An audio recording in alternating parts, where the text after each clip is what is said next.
Hello，姐妹们，看到我面前这一堆东西，大家就知道了。今天我们是一期辅食工具合集，然后这些工具呢，我又给它分为刚需品，还有非刚需品，大家可以根据自己的需求来理性种草。比如说吃辅食的时候，刚开始啊，第一阶段其实不需要那么多东西，一共就3件东西：一个辅食碗，一个辅食勺。还有一个围兜，然后我们先说这个勺子。勺子的话，你就直接选这种硅胶软勺就可以了，无所谓，哪个品牌都是可以的。就是它跟新生儿勺的区别，就是新生儿前面它的那个口比较窄，这个前面比较宽，它舀那个汤汤水水的，它不容易漏啊，它舀的会比较多一些。你就买这种宽口的就可以了。它主要这种硅胶的不容易硌的宝宝的牙龈，这是第一件东西。辅食碗，我买的是黄宠他们家这个大眼萌的注水保温碗，但是大家看自己的需求，因为这种注水保温碗，就是你下面可以放热水，里面的米粉泡的会更好，而且它不容易凉。这个它买的时候有2个选项，可以选 PPSU 加不锈钢内胆那个组合，或者是只选 PPSU 内胆，或者只选不锈钢内胆。但是我选的是组合的，它那个不锈钢内胆我从来没有用过，就只用这个 PPSU 的。这个后面你不用这个注水的话，你也可以把它拧出来，单独当一个碗来用。这个 PPSU 的也是可以进消毒柜，包括也可以进微波炉，它会比较方便一些。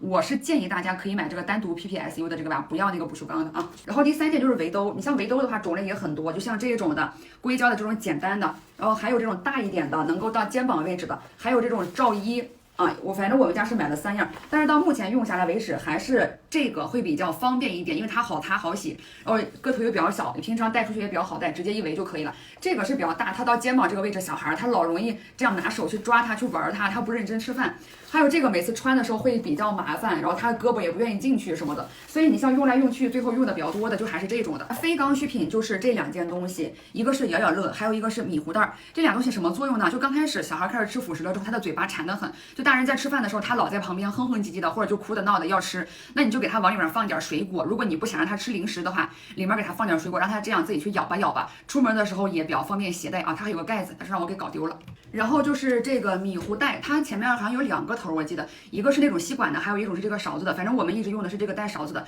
这个是啥用法呢？就是有的小孩嘴比较急，这一口咬上喂到嘴里，你下一口还没有来得及咬，他就已经哭得嗷嗷的了。你还要把它哄好了之后再给他喂。所以这个米糊袋的话，就是直接放到里面，在嘴里边，然后一口一口一口喂，喂的频次非常快。这个不算刚需品哈，你们自己按需求去选就可以了。接下来就是第2阶段，喂米粉喂了一段时间了，从稀到稠，然后它也过渡的差不多了，这个时候你可能会给它加一些菜泥了，或者是肉泥。反正我们家刚开始是加的菜泥，那你就可以给它买一个这种辅食机，这个一般就是把菜呀，或者是把肉呀，然后煮好了之后放在里面给它去打碎。这种它市面上分为什么刀头比较多的，还有单杯的，还有双杯的，双杯双刀的。就是它的意思就是说，你肉是放在一个杯里面去打，然后你的菜放在另一个杯里去打，你给它分开。我们家是没有那么精细化的，我们家买的是双杯双刀的，但是从来没有换过。就是现在我就想，除非说你们家里边有一个人是专门雇的给孩子做辅食的，要不然做不到那么精细。所以大家买的话就直接买单杯单刀的就可以了。这个其实刚开始我也换了几个辅食机，因为我一直觉得它打的不是特别的碎，但是后来发现是我用法不对，就是因为它刚开始打的比较少嘛，你就可以往里面给它加一点水，这样打的就会比较细了。下一个就是这个蒸碗，平常放在蒸笼上面给它蒸一点东西，或者平常当一个小碗用也可以。因为我们家给孩子喂饭的方式就是用另一个碗从锅里盛出来放在这儿，然后再从另一个碗里面舀到这个碗里面，因为它就会凉一点了嘛，然后再喂给他吃，所以一般我们喂饭是需要2个碗的，这个就可以当其中一个碗来用。那下面非刚需品呢，就是小孩的什么案板呀，还有刀具。如果说你家里本来就是生肉呀、菜呀、水果，你是分开用的案板，我觉得你就不用单独给他买了。如果不是，但是你觉得小孩应该稍微精细化一点，你就给他买上一套，也不贵，但是我们家没有买啊。然后再往后的话就是冰箱冷冻格，就是这个。因为网上都说了，你做肉泥啊可以多做一点，然后给它冷冻起来，下一顿你就不用再给它打肉泥了。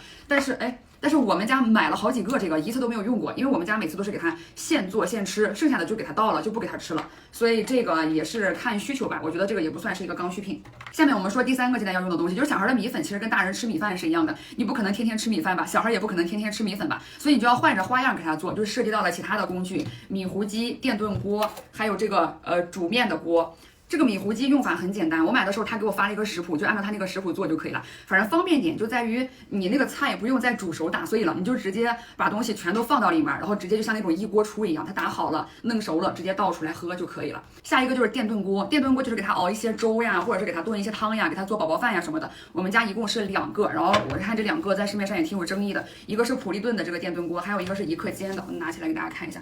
就我们家现在用的比较多的是这个普利顿的，它这个每次拿的时候我都可害怕。怕，但是它真的还挺好用的。它里面就是这种陶瓷的，上面带一个蒸笼，平常像一些南瓜什么的，可以在上面给它蒸一蒸。你看它直接就是这种陶瓷的，它不容易糊底。你前面的话可以给它炖一些米油，后面给它炖10倍粥什么的，提前就可以给它预约上，做好了之后它还能保温，反正这个就挺方便的。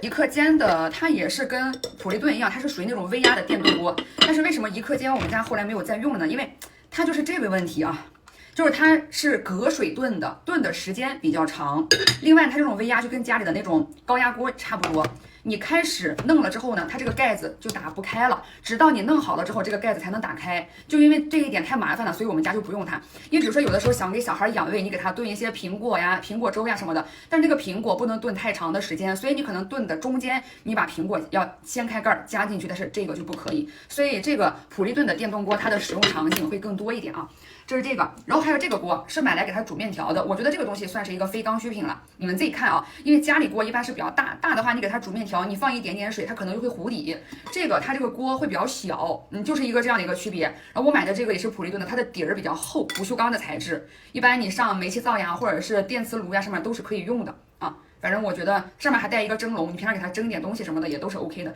这个家里边如果有合适的锅，也可以不用买。OK， 我们家孩子现在10个多月，目前用到的东西也就这么多，大家可以参考一下。还有什么问题大家可以随时评论区探讨啊，我能回答上来的都会给大家详细的说。